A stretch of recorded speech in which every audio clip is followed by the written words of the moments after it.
بنو امیہ کا بادشاہ عبد الملک بن مروان جب ملک کے شام میں طاعون کی وبا پھیلی تو موت کے ڈر سے گھوڑے پر سوار ہو کر اپنے شہر سے بھاگ نکلا اور ساتھ اپنے خاص غلام اور کچھ فوج بھی لے لی، اور وہ طاعون کے ڈر سے اس قدر خائف اور ہراساں تھا کہ زمین پر پاؤں نہیں رکھتا تھا بلکہ گھوڑے کی پشت پر سوتا تھا۔ دوران سفر ایک رات اس کو نیند نہیں آئی تو اس نے اپنے غلام سے کہا کہ تم مجھے کوئی قصہ سناؤ۔ تو ہوشیار غلام نے بادشاہ کو نصیحت کرنے کا موقع پا کر یہ قصہ سنایا کہ ایک لومڑی اپنی جان کی حفاظت کے لیے شیر کی خدمت گزاری کیا کرتی تھی، تو کوئی درندہ شیر کی ہیبت کی وجہ سے لومڑی کی طرف دیکھ نہیں سکتا تھا، اور لومڑی نہایت ہی بے خوفی اور اطمینان سے شیر کے ساتھ زندگی بسر کرتی تھی۔ اچانک ایک دن ایک عقاب لومڑی پر جھپٹا تو لومڑی بھاگ کر شیر کے پاس چلی گئی اور شیر نے اس کو اپنی پیٹھ پر بٹھا لیا۔ عقاب دوبارہ جھپٹا اور لومڑی کو شیر کی پیٹھ پر سے اپنے چنگل میں دبا کر اڑ گیا۔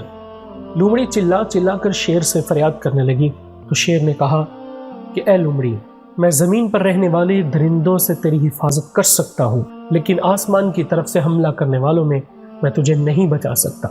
یہ قصہ سن کر عبد الملک بادشاہ کو بڑی عبرت حاصل ہوئی اور اس کی سمجھ میں آ گیا کہ میری فوج ان دشمنوں سے تو میری حفاظت کر سکتی ہے جو زمین پر رہتے ہیں،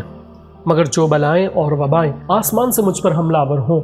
ان سے مجھ کو نہ میری بادشاہی بچا سکتی ہے، نہ میرا خزانہ اور نہ میرا لشکر میری حفاظت کر سکتا ہے۔ آسمانی بلاؤں سے بچانے والا تو بجز خدا کے اور کوئی نہیں ہو سکتا۔